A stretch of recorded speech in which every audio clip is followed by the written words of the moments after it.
मैं हमेशा कहता हूँ कि जब तक आप लॉ एंड ऑर्डर को ठीक नहीं करेंगे, जब तक आप कानून व्यवस्था को नहीं ठीक करेंगे, तो ये 100 राउंड गोलियां क्या हजारों राउंड गोलियां चलेगी। वो फिर से जंगल राज 2 आ गया है, जो हम पहले 90 के दशक में सुनते थे। नमस्कार, मेरा नाम प्रेम है और आप लाइव स्ट्रीट देख रहे हैं। निशिकांत सिन्हा शेखपुरा पहुंचे हैं। देखिए, बिहार घूम रहे हैं और बिहार की माहौल देख रहे हैं कि आखिर क्या कुछ माहौल है। पर बिहार में गोली भी चल रही है, 2 गुटों में फायरिंग हुई है, उसको लेकर भी सवाल पूछा गया। देखिए किस तरीके से निशिकांत सिन्हा तमाम चीजों को लेकर जवाब दे रहे हैं। सबसे पहले हम आपको वो सुनवाते हैं। शेखपुरा पहुंचे हैं, क्या कुछ माहौल है शेखपुरा में? लोगों का बहुत प्यार मिल रहा है, लोगों का बहुत समर्थन मिल रहा है, लोगों का बहुत साथ मिल रहा है। हर कोई बिहार के लोग चाह रहे हैं कि बिहार में एक बदलाव हो, क्योंकि बिहार की जो विकास हो, उस तरह हो, रोजगार का क्षेत्र हो, चाहे वो कानून व्यवस्था का क्षेत्र हो, तो हर क्षेत्र में बिहार में विकास की ज़रूरत है, बदलाव की ज़रूरत है। और इसी के लिए जन आशीर्वाद संवाद निकाला गया है कि आने वाले समय में हम अपने समाज को या अपने गरीबों को एक मजबूत कैसे बनाएं और अपने बिहार को एक विकसित राज्य कैसे बनाएं। तो उसी के लिए एक आवाज़ उठाई गई है और उसी आवाज़ के लिए ये लोग अपना समर्थन दे रहे हैं। बिहार में इन दिनों आपराधिक घटनाएं बढ़ी हुई है और गोलियां चल रही है। बिल्कुल बिल्कुल, क्योंकि यहाँ की जो कानून व्यवस्था है वो हर रोज गिरते जा रही है। ऐसा लगता है कि यहाँ की जो सरकार की जो कानून व्यवस्था है वो अपराधियों के थ्रू हैंडल हो रहा है, ना कि सरकार अपराधी को हैंडल कर रहे हैं।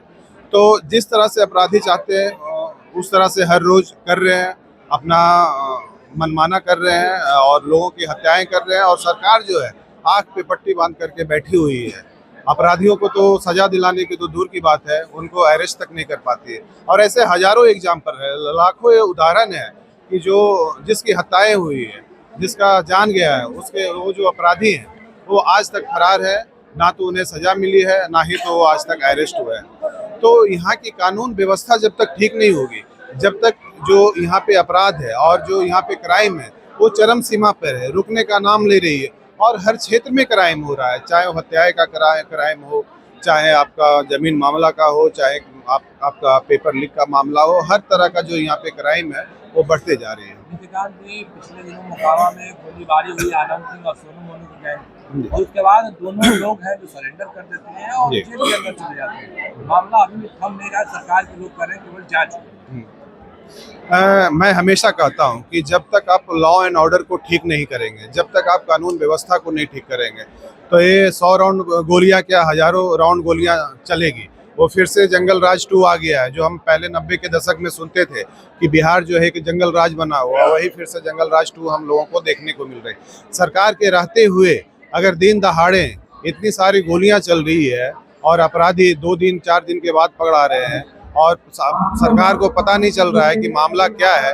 और ऐसे एक अपराधी नहीं है, बिहार में ऐसे लाखों अपराधी हैं जो खुलेआम घूम रहे हैं और जिनका मनोबल जो है वो हर रोज बढ़ते जा रही है, क्योंकि उन्होंने एक क्राइम किया, उनको सजा नहीं मिला तो दूसरा क्राइम करता है, फिर 10 तरह का क्राइम करता है। तो जब तक आप अपराधी को, जब तक आप सजा नहीं दोगे, जब तक आप कानून व्यवस्था को एक मजबूत कानून व्यवस्था नहीं बनाओगे, तब तक ये अपराधियों की संख्या बढ़ती रहेगी।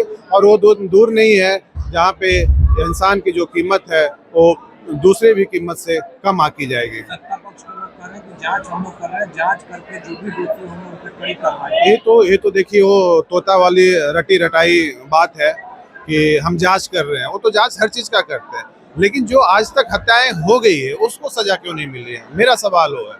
जो 2 साल पहले जिसकी हत्याएं हुई, जिसकी हत्याएं 5 साल पहले हुई, क्या अभी तक उन लोगों का जांच हो रहा है?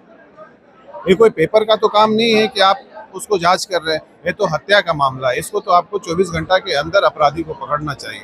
बिहार एजुकेशन के क्षेत्र में भी पीछे है, उसको लेकर क्या फीडबैक है? देखिए, बिहार में कोई ऐसा क्षेत्र नहीं है जहाँ पिछड़ा नहीं है।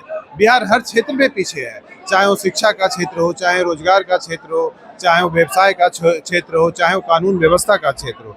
शिक्षा का क्षेत्र में स्कूल का जो एजुकेशन सिस्टम है, जो शिक्षा व्यवस्था है, वो कभी भी डेवलप नहीं हो रहा है। उस पर कभी भी डेवलपमेंट का काम नहीं हो रहा है, स्किल डेवलपमेंट पे कभी काम नहीं हो रहा है। इसलिए बिहार में जितने भी लोग पढ़ने वाले विद्यार्थी हैं उनके पास डिग्रियां तो है, उनके पास मार्क्स तो है, लेकिन उसके पास रोजगार नहीं है, उसके पास नौकरी नहीं, क्योंकि स्किल डेवलपमेंट पे कभी भी बिहार सरकार काम नहीं करती है। तो स्कूल का जो एजुकेशन सिस्टम है वो तभी सुधरेगा जब एजुकेशन को एक प्रोसेस बनाइएगा, एक सिस्टम बनाइएगा, और साथ साथ एजुकेशन के साथ साथ आप स्किल डेवलपमेंट के ऊपर, कौशल के ऊपर काम करना शुरू करेंगे। कई जिला के दौरा कर चुके हैं, क्या क्या लग रहा है कि बिहार में कमियां हैं और कैसे दूर? देखिए, बिहार में जो लोगों का जो अभी आज के टाइम में मांग है वो बदलाव की मांग है। बिहार विकास के क्षेत्र में दूसरे राज्य के अपेक्षा काफी पीछे चला गया है। यहाँ पे बेरोजगारी बढ़ती जा रही है, यहाँ पे पलायन रुकने का नाम नहीं ले रहा है, यहाँ पे हत्याएं रुकने का नाम नहीं ले रहा है, यहाँ स्वास्थ्य व्यवस्था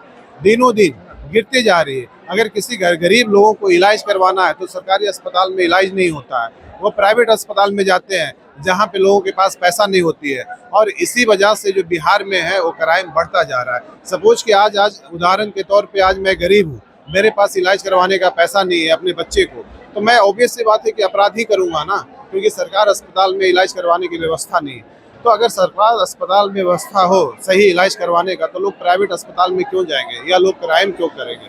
तो यहाँ शिक्षा व्यवस्था को सुधारने की जरूरत है, स्वास्थ्य का क्षेत्र को सुधारने की जरूरत है, और खासकर कानून व्यवस्था को बहुत बड़ी लेवल पे सुधार करने की जरूरत है। आरजेडी बोल रही है कि सरकार को AK-47 चलाने वाले लोगों को सरकार सुरक्षा देगी।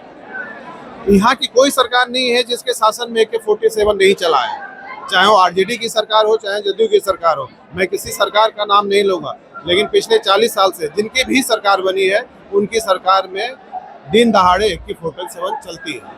एक तरफ तेजस्वी यादव भी कार्यकर्ता दर्शन कर रहे हैं, आप भी संवाद यात्रा कर रहे हैं। देखिए, ये तो हर पार्टी का रैलियां चल रही है, संवाद चल रहा है, क्योंकि 2025 में इसी साल चुनाव होने वाला है, तो हर कोई अपना अपना क्षेत्र में निकल रहे हैं। उन लोग का पार्टी का अपना अपना चुनाव में क्या स्टैंड रहेगा निशिकांत सिन्हा?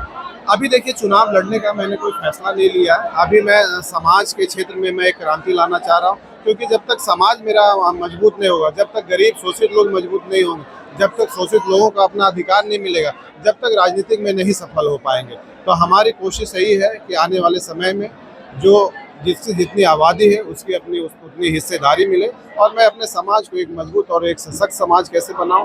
तो मेरा ये पूरे 38 जिला का दौरा है, जहाँ पे 7वां जिला आज था, बाकी का 30 और 31 जिला मेरा बाकी है, जो कि मार्च तक और अप्रैल तक मेरा पूरा बिहार घूमने का है कार्यक्रम है। और जब मैं पूरे बिहार का दौरा करूंगा, लोगों से मैं मिलूंगा, लोगों के विचारों को समझूंगा, लोगों की समस्याओं को समझूंगा, और जब लोग बोलेंगे कि राजनीति में एक विकल्प आना चाहिए तभी बिहार बदलाव होगा, तो मैं नया विकल्प के रूप में भी तैयार हूँ। तो अभी आपने सुना किस तरीके से निशिकांत सिन्हा जो तमाम चीजों को लेकर जवाब दे रहे थे। मोकामा को लेकर जो गोली चली है उसको लेकर भी सवाल पूछा गया, तेजस्वी यादव को लेकर पूछा गया है, और बिहार के एजुकेशन सिस्टम को लेकर पूछा गया। क्या कुछ करते, आपने वो तमाम बयानों को भी सुना। फिलहाल के लिए इतना ही, बने रहे लाइव के साथ। धन्यवाद।